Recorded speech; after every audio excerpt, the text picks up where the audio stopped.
Welcome back, my nature preserve friends. Today, Tilia and I are out hiking around this beautiful spruce and pine forest with some of the largest trees towering above us. We're here hiking around because it's one of our favorite spots to find the owls, at least at nighttime, not right now. But we've got great horned owls and screech owls that love to inhabit this forest, and it makes it so majestic to hike around. It's just breathtaking. So we thought today would be the best day to explore this and then read to you Owl Moon.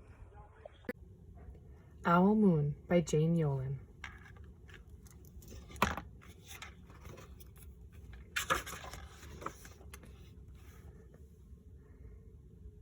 It was late one winter night, long past my bedtime, when Pa and I went owling.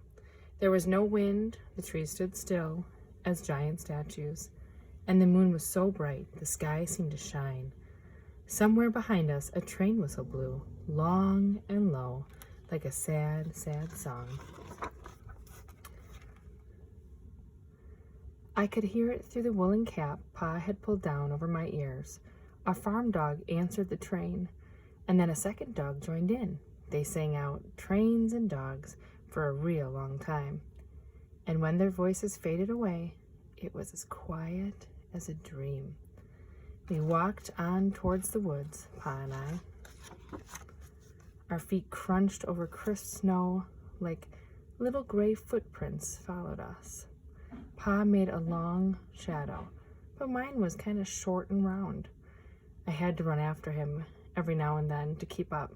My short, round shadow bumped after me. But I never called out.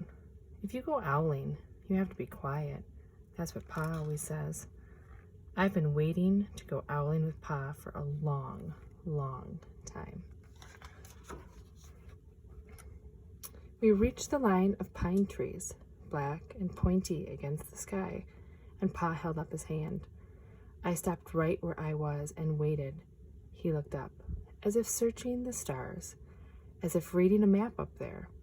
The moon made his face into a silvery mask. And then he called, "Hoo-hoo, hoo-hoo, hoo-hoo," the sound of a great horned owl. "Hoo-hoo, hoo-hoo, hoo-hoo." Again he called out, and then again. After each call, he was silent, and for a moment we both listened. But there was no answer.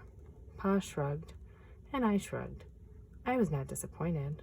My brothers all said sometimes there's an owl, and sometimes there isn't. We walked on. I could feel the cold, as if someone's icy hand was palmed down on my back, and my nose and the tops of my cheeks felt cold and hot at the same time. But I never said a word. If you go owling, you have to be quiet and make your own heat.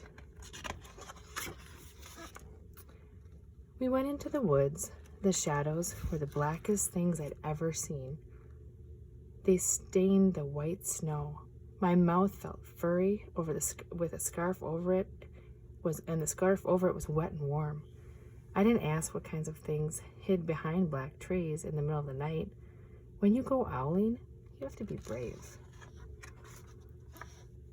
Then we came to a clearing in the dark woods. The moon was high above us. It seemed to fit exactly over the center of the clearing, and the snow below it was whiter than the milk in a cereal bowl. I sighed, and Pa held up his hand at the sound. I put my mittens over the scarf, over my mouth, and listened hard. And then Pa called, "Hoo-hoo, hoo-hoo, hoo-hoo. Hoo-hoo, hoo-hoo, hoo-hoo." I listened and looked so hard my ears hurt, and my eyes got cloudy with the cold. Pa raised his face to call out again, but before he could open his mouth, an echo came threading its way through the trees. "Hoo-hoo, hoo-hoo, hoo-hoo."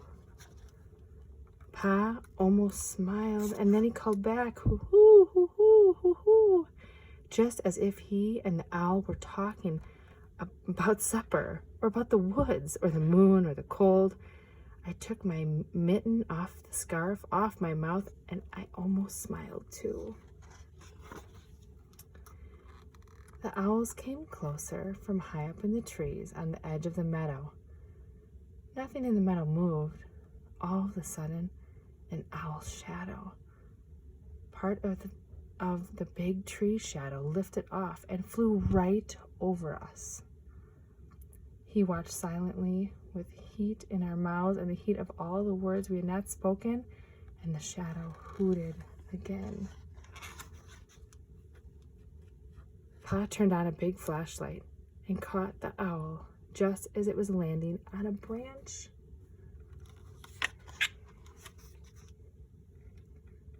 For a minute, 3 minutes, maybe even 100 minutes, we stared at one another.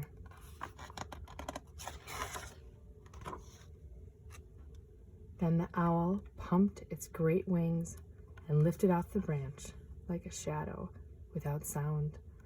It flew back into the forest. "Time to go home," Pa said to me.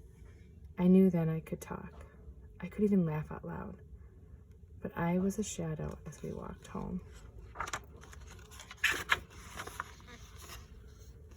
When you go owling, you don't need words or warm or anything but hope.